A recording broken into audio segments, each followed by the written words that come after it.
ঘরে থাকা কমন কিছু সবজি দিয়ে যদি এমন মুখরোচক একটি ভর্তা হয়, এত মজাদার একটি ভর্তা হাঁড়ির কোনো ভাতই থাকবে না।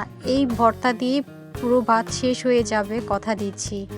এই ভর্তার সাথে যদি থাকে শুকনো মরিচ আর সর্ষের তেল, আর তো কোনো কথাই নেই, মুখে স্বাদ লেগে থাকবে।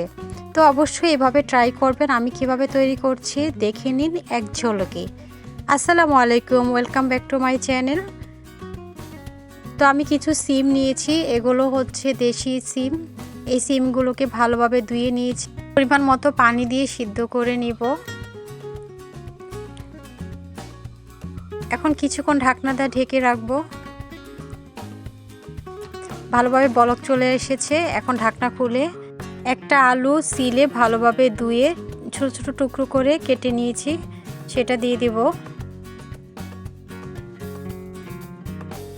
এখন দিব একটা টমেটো, 2 টুকরো করে দিয়েছি, কিছু পেঁয়াজ কুচি, আর দিব 2-3টা কাঁচামরিচ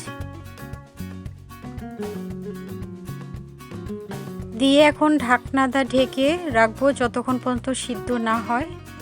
সে পর্যন্ত ঢাকনা দা ঢেকে রান্না করে নিব বা সিদ্ধ করে নিব। তা আমি কিছুক্ষণ পর ফিরে আসলাম। দেখেন আমার এই সবগুলো পুরোপুরি সিদ্ধ হয়ে গিয়েছে। এখন আমি এগুলোকে তুলে নিব, তুলে ঠান্ডা করে নিব। আমি একটা চেক করে দেখছি সিদ্ধ হয়েছে কিনা। সিদ্ধ হয়ে গিয়েছে, সিমটা ভালোভাবে সিদ্ধ হয়েছে। দেখেন উপরে যে শক্ত অংশগুলো আছে সেগুলোকে সরিয়ে নিব, তো সহজেই সরে আসতেছে।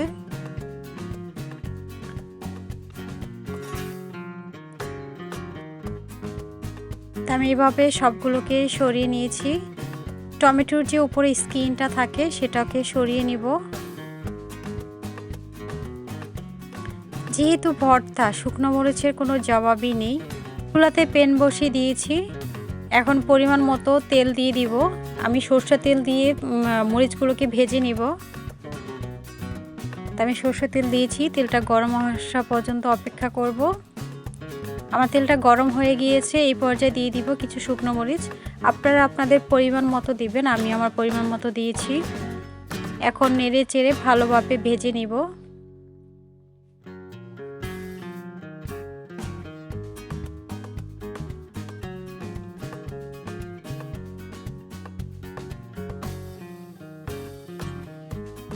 আমার মরিচ প্রায় ভাজা হয়ে গিয়েছে। আমি এগুলোকে তুলে নিচ্ছি। সিম আলুগুলোকে একটু ভেজে নিব, একই তেলের মধ্যে এগুলোকে ভেজে নিব কিছুক্ষণ।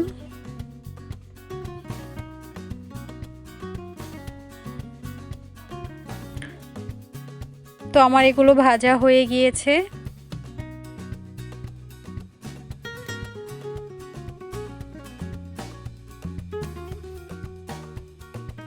বিশ্বাস করেন, এইভাবে ভর্তাটা তৈরি করে খেয়ে নেবেন, এত বেশি মজার হয়। যারা একবার খাবে বারবার খেতে মন চাবে। খুবই মজাদার একটি ভর্তা। তো আমার এগুলো ঠান্ডা হয়ে গিয়েছে। এখন আমার ভর্তা বানানোর পালা। যে কোনো ভর্তা হাতে মেখে বানালে অনেক বেশি মজার হয়, তাই আমি হাতে মেখে বানাচ্ছি। আপনার চাইলে শিলপাটায় বা যে কোনো বানিয়ে নিতে পারেন।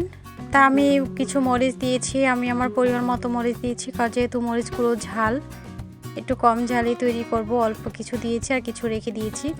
লবণ দিয়ে এভাবে ভালোভাবে আগে মরিচটাকে মেখে নিতে হবে।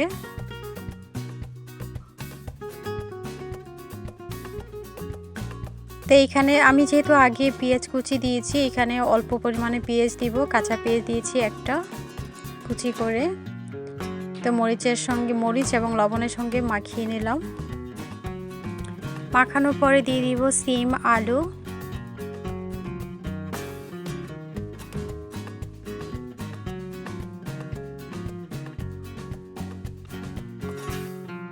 এগুলো দিয়ে ভালোভাবে মেখে নিতে হবে। আগে সিমগুলোকে ভালোভাবে মেখে দেন আলুগুলোকে দিব।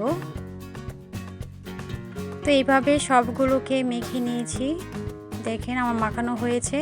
এখন দিয়ে দিলাম টমেটোগুলো দিয়ে ভালোভাবে মেখে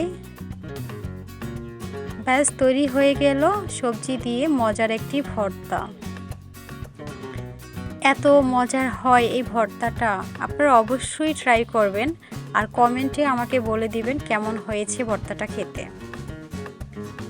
এই তো ভর্তা হয়ে গেছে, এখন সরষের তেল দিয়ে দিব।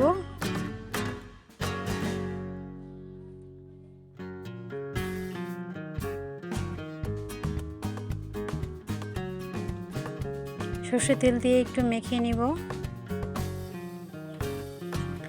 খুবই মজার একটি ভর্তা, তো এইভাবে ভর্তা তৈরি করে খেতে পারেন, মুখে রুচি আসবে আর খেতে খুব ভালো লাগবে।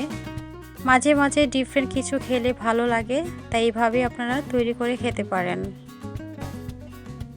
তা আমি একটু যা আছে তা দিয়ে ডেকোরেশন করে নিচ্ছি। আমি মরিচগুলো উপরে দিয়ে দিলাম আর উপর থেকে একটু সরষের তেল দিয়ে দিব, খুব ভালো লাগবে। তো এইভাবে তৈরি করে নিতে পারেন মজাদার মুখরোচক একটি ভর্তা। আমার ভিডিওটা যদি ভালো লাগে লাইক করবেন, শেয়ার করবেন, সাবস্ক্রাইব করে অল অপশন চালু রাখবেন, ভিডিও ছাড়ার সঙ্গে সঙ্গে আপনার ওখানে নোটিফিকেশান চলে যান। আমি আপনাদেরকে অবশ্যই ক্লোজলি কাছ থেকে দেখাচ্ছি ভর্তাটা কেমন হয়েছে। দেখতে যেমনই হোক না কেন খেতে কিন্তু সেই মজা। প্লেটে ভর্তাটা তৈরি করছি, সেই প্লেটে অল্প কিছু ভাত নিয়ে ভর্তাটা খেয়ে অবশ্যই আপনাদেরকে রিভিউ দিব কেমন হয়েছে। বিসমিল্লাহ, মাশাআল্লাহ, অনেক মজাদার। Thanks for watching. আল্লাহ হাফেজ, আসসালামু আলাইকুম।